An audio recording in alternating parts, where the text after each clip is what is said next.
welcome everybody. Greg and I actually go back about 40 years. We were at Laurentian together, and then when I started working in Newfoundland in the late 80s, he was actually stationed there for Inco Gold out of Springdale. So we've kind of come full circle, as he was saying. So today, I'm really going to give the same talk I gave last week in St. John's, Newfoundland, with a few extra corporate slides, exclusively on our Taylor Brook project. That is the focus of the company right now, and we're at the stage, I guess I would say, of the culmination of 2 years worth of field work, in that we are now drilling very, very compelling looking targets for the massive sulfides that Greg was talking about there. What do I point towards? Oh, there we go. Okay. There's our forward-looking statement.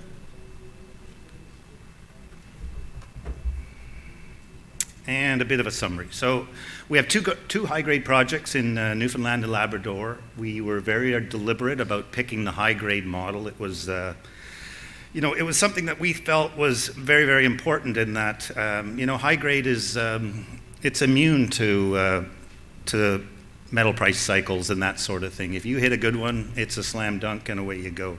So we liked both these projects. They came to us from Altius, which is the big project generator and royalty company in Newfoundland. Both of them had previous work. Both of them had demonstrated high grade. Florence Lake is the ex-Falconbridge property. It had considerably more work than the other one, Taylor Brook. But Taylor Brook's on the island of Newfoundland, and that became our flagship project, if you will. It's grown enormously now, and we're very, very excited about what we found in one area and what we're generating elsewhere along this regional property. 2023 has been a little bit slow in terms of real great newsworthy stuff from either project, but we're about to embark on that 5,000 meter drilling program that I mentioned. We did have quite a long delay in getting our drill permit, actually, and that proved to be a blessing in that it allowed me to spend all that money I was going to spend on drilling on more soil sampling, and it allowed us to completely cover the property and generate some new targets. The team, it's myself, and I have a consulting background with a company called MPH that I was a partner of.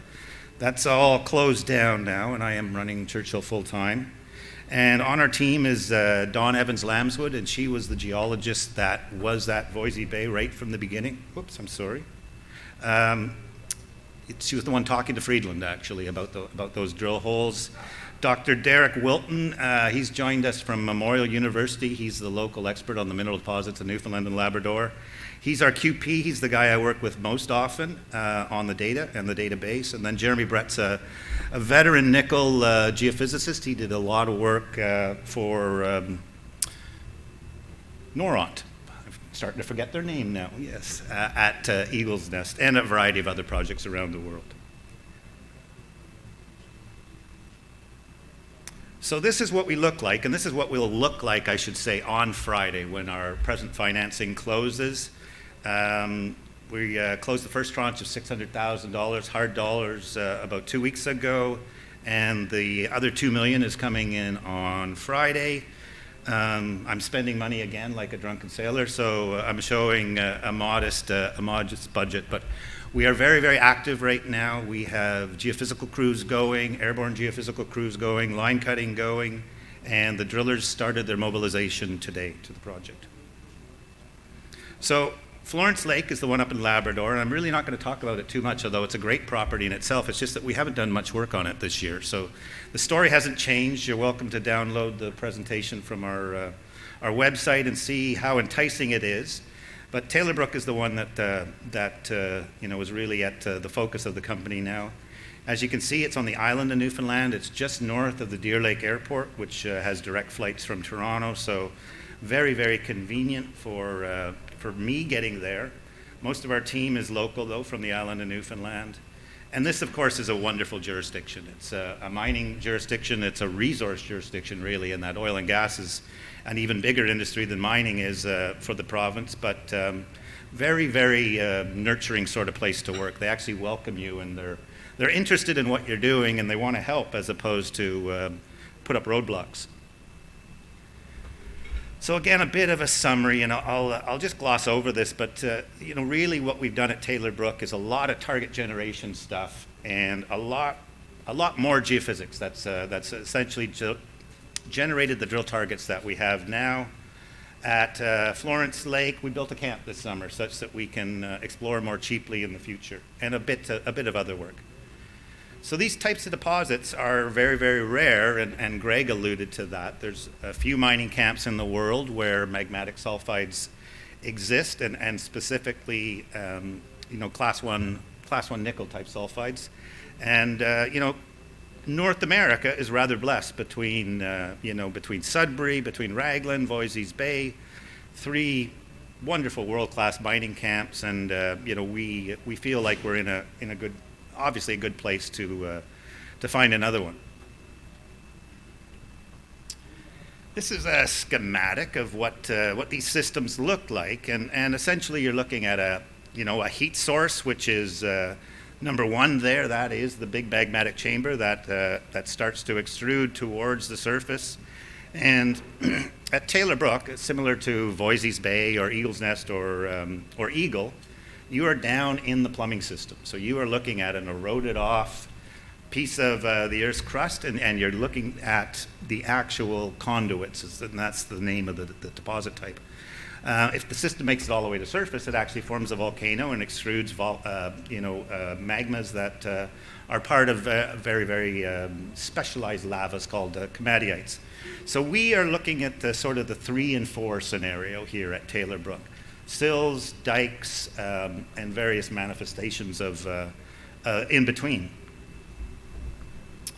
This is, I guess, what really got us excited at Taylor Brook. So we uncovered this big breccia system last summer and washed it off, and Tim was out to see it. And although it doesn't carry much nickel or copper or cobalt, the size of it and the scale of it and the intensity of it is very, very compelling, in that it's showing that it's part of something huge. So we regarded this as a really positive peripheral feature to something larger, and we had to figure out what that larger thing was. This is the discovery outcrop. So this is called the Leyden Showing, and that's Dawn Evans back in 2003 when she was with Inco. And you can see it's a breccia, those darker units there within the rusty rock. That is the massive sulfide seams and stringers working its way through the breccia. And this is down near the base of all of that material, such that it gets a little richer in grade. This graded, I think, about 3% over 1.5 meters.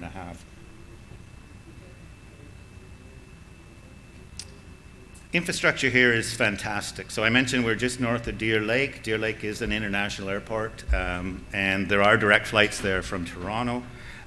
Within an hour, you're at our camp, and this is a permanent camp. All those structures are there, as well with the core tents and things like that. It's actually owned by a fellow named Chris Verbitsky, who was the co-discoverer of Voisey's Bay. He's our neighbor. He has all the claims adjacent to us at Taylor Brook. He's looking for both gold and nickel. He's a shareholder of Churchill, I might add. So it's a really great relationship. This camp it's got everything we need, and it's about a 25-minute drive from the drilling area and about an hour from Deer Lake Airport.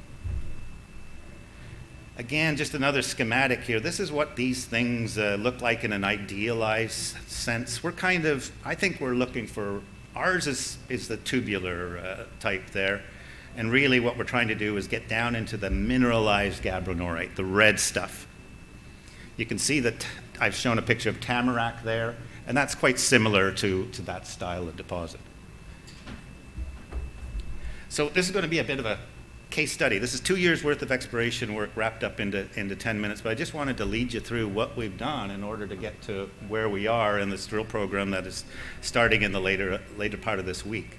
So the project is located, as you can see, right on the edge of that pink unit there, and that is the very edge of the Canadian Shield. So that is old rocks. We're right on the edge of it, and then to the east of it is all of the material that's been accreted onto the island of Newfoundland, these different mobile belts that have base metals or gold as one gets further east.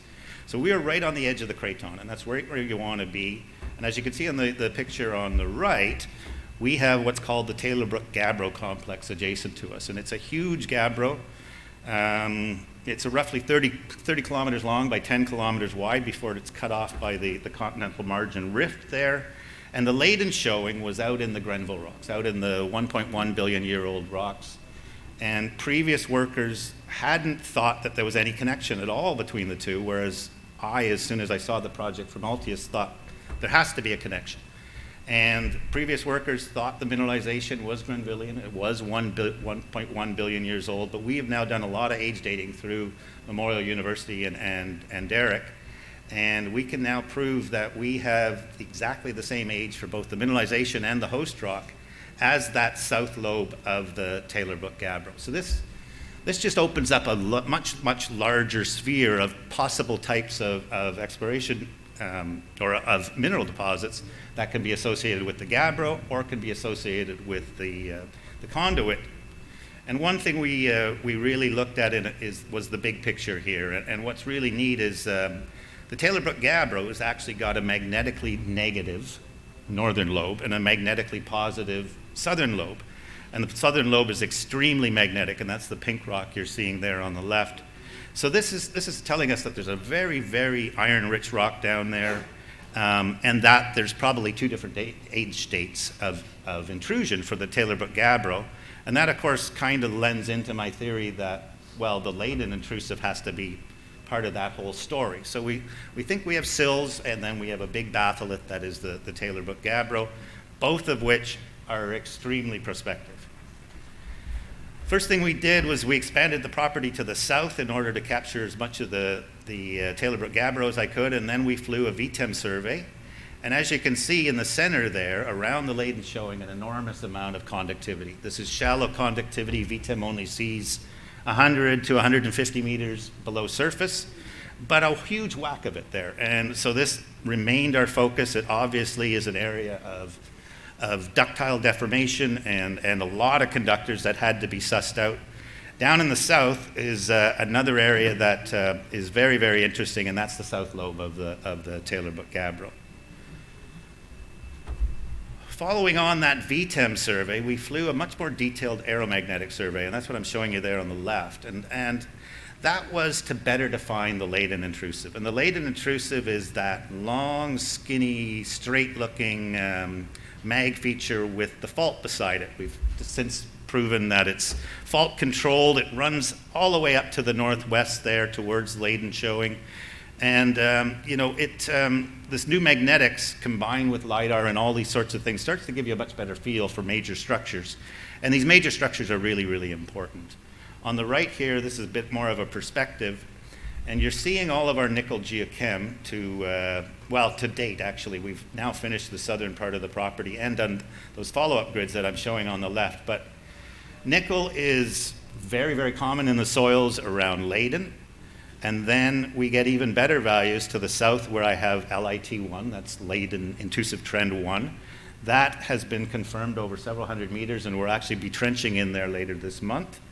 And then the TBSL1 anomaly is extraordinary. So this one was, if memory serves, 580 ppm nickel, 0.12% copper, I think, and 0.06 cobalt in a soil sample, which is astounding, quite frankly.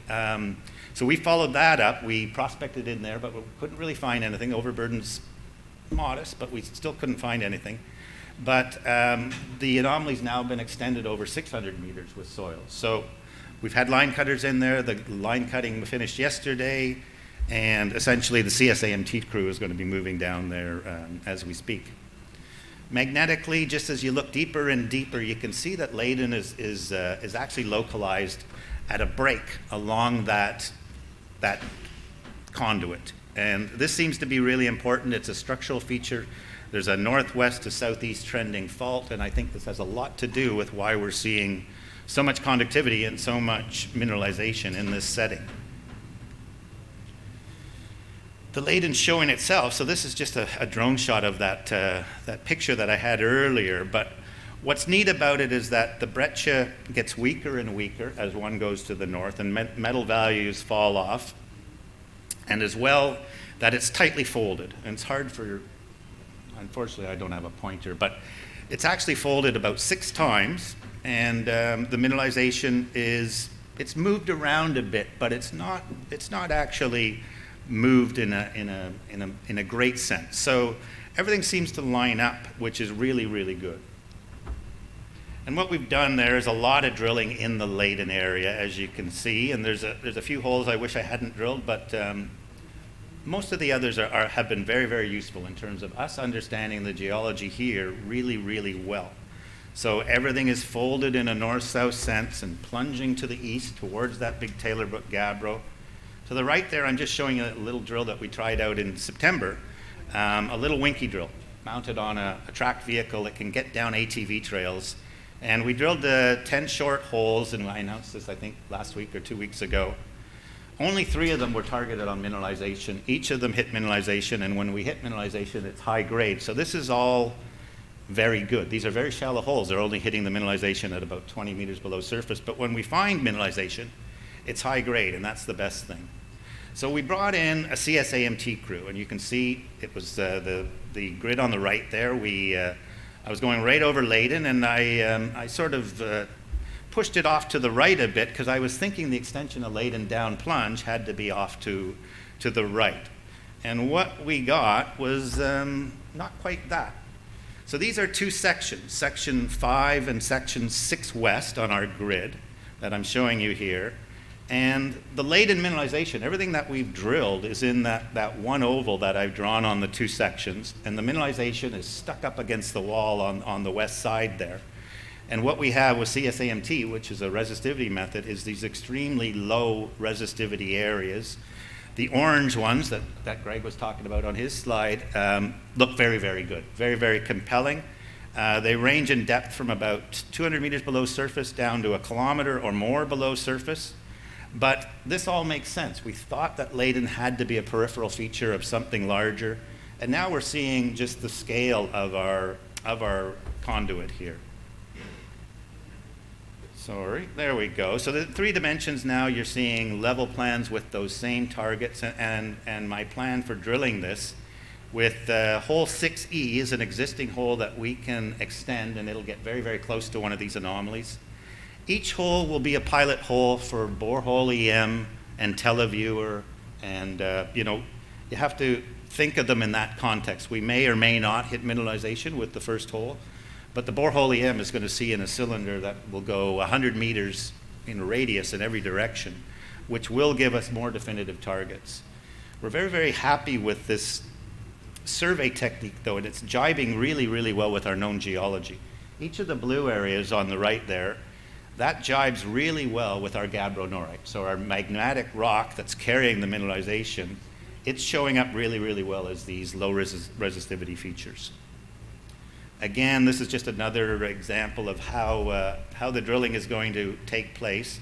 And as well, in the yellow lines there, we've expanded the CSAMT survey. And I've seen some of the preliminary sections of the expanded survey, and they are giving us a lot of confidence in some of these anomalies that were out at the edge of the original survey. So the program's going to be dynamic. It might change from what I'm showing there. In fact, I know hole 37 is going to change. The other thing we're doing presently is mobile MT. So this is an airborne equivalent of the same ground survey. They're flying that orange block there, which is going to be the test block. And that'll be used to correlate the airborne signal with what we got from the ground signal. And we're flying the entire belt. So we'll have a new data set, which will give us a new idea of what the conduit is doing as through the property, essentially. And back down into the area that's really interesting, which is as well, which is the south lobe of the Taylor Brook gabbro. Oops, sorry, I think I skipped one. Yes. So we've got this fabulous anomaly at TBSL1, and as I mentioned, the CSAMT crew is going there today. But further to the south, we've got some new anomalies, including very, very high copper just off of the margin of the Taylor Brook gabbro, new nickel, new cobalt anomalies. So these are being followed up by our soil geochem guys. The season's coming to an end.